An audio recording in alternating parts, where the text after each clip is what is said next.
Sehgal Inter College, Kanwakheda, Sitapur. Admissions open for session 2024-25 for class 9th and 11th. Trained, highly qualified and experienced staff. Transport facility available. Value-based education system. Contact now for your children's bright future. Refined oil और process जैसे unhealthy oils ने तो जैसे पूरे market पर कब्जा ही कर लिया है, मगर अब आप इसकी चिंता ना करें, क्योंकि आ गया है वंश कोल्हू का प्योर सरसों कच्ची घानी ऑयल। लकड़ी कोल्हू मेथड से तैयार, ये है नेचुरल और हेल्दी भी। वंश कोल्हू प्योर सरसों कच्ची घानी ऑयल के साथ। वंश कोल्हू, तेल सही मिलेगा यहीं।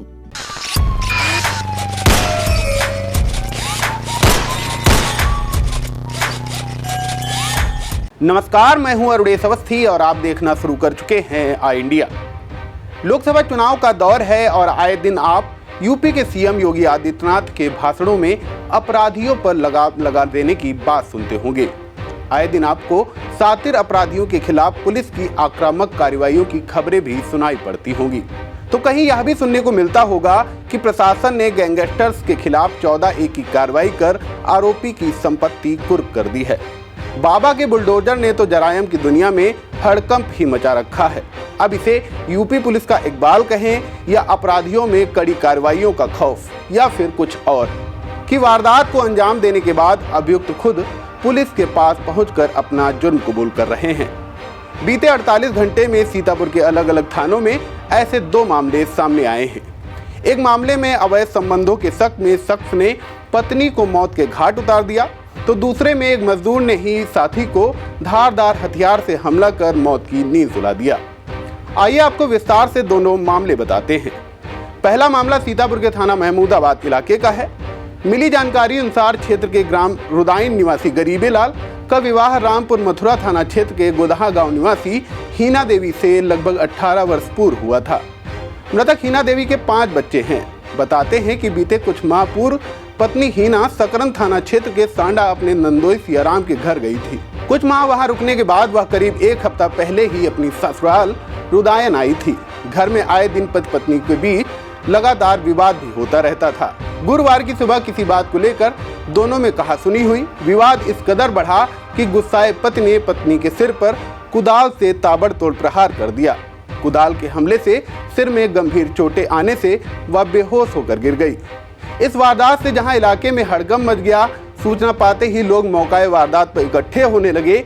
इस बीच आरोपी पति पत्नी को मरा हुआ समझकर खून की छींटों से सने कपड़ों में खुद कोतवाली पहुंच गया और पुलिस को पूरे घटनाक्रम की जानकारी दी। यह सुनते ही पुलिस भी भौचक्का रह गई। आनन फानन आरोपी पति को हिरासत में लेकर घटना स्थल पहुंची और देखा कि महिला अभी भी जीवित है। घायल अवस्था में महिला को इलाज के लिए एम्बुलेंस से CHC महमूदाबाद भिजवाया गया। डॉक्टरों ने प्राथमिक उपचार के बाद बेहतर इलाज के लिए महिला को जिला अस्पताल रेफर कर दिया, जहां उपचार के दौरान महिला ने दम तोड़ दिया। पुलिस ने घटनास्थल से आला कत्ल भी बरामद कर लिया है। ऐसा ही एक मामला 24 मई दिन शुक्रवार को भी थाना अटरिया इलाके से सामने आया, जिसमें हत्यारोपी स्वयं पुलिस के सामने आया और बोला कि उसने ही वारदात को अंजाम दिया है। दरअसल थाना इलाके के गांव मचवाखेड़ा में संचालित एक भट्टे पर दुर्गेश व दिलेसर नाम के 2 मजदूर काम करते थे। दोनों छत्तीसगढ़ के रहने वाले थे और परिवार भी उनके साथ भट्टे की झुग्गियों में रहता था। पुलिस के अनुसार 22 मई की देर रात दोनों के बीच किसी बात को लेकर झगड़ा हुआ और झगड़ा इतना बढ़ गया कि आपा खो चुके दुर्गेश ने दिलेश्वर के सीने में धारदार हंसिया घुसा दी, जिससे उसकी मौके पर ही मौत हो गई। इसके बाद मौके पर पहुंची पुलिस के सामने हैरान करने वाले नजारे थे। एक तरफ हत्यारोपी दुर्गेश पुलिस के सामने अपना जुर्म कबूल कर रहा था, तो वहीं दूसरी ओर सूत्रानुसार दुर्गेश की नाबालिग बहन पुलिस से कह रही थी कि दिलेश्वर की हत्या को उसने ही अंजाम दिया है। इसके पीछे वह दुर्गेश पर उसके साथ अभद्र हरकत करना बता रही थी। पुलिस कांति की थ्योरी को नकार रही है। प्रथम दृष्टया कांति की कद काठी और एक वीडियो में कांति जो बयान कर रही है कि उसे एक ही बार में अकेले ही वारदात को अंजाम दिया है, इससे पुलिस की थ्योरी को और मजबूती मिल जाती है। फिलहाल मामले में थाना अटरिया प्रभारी रोहित दुबे ने बताया कि दिलेश्वर की मां की तहरीर पर मुकदमा दर्ज कर आरोपी दुर्गेश को गिरफ्तार कर लिया गया है।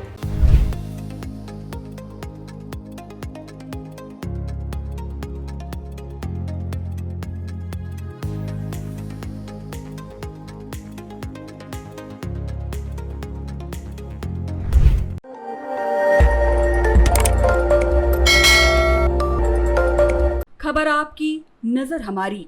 देखते रहिए आई इंडिया।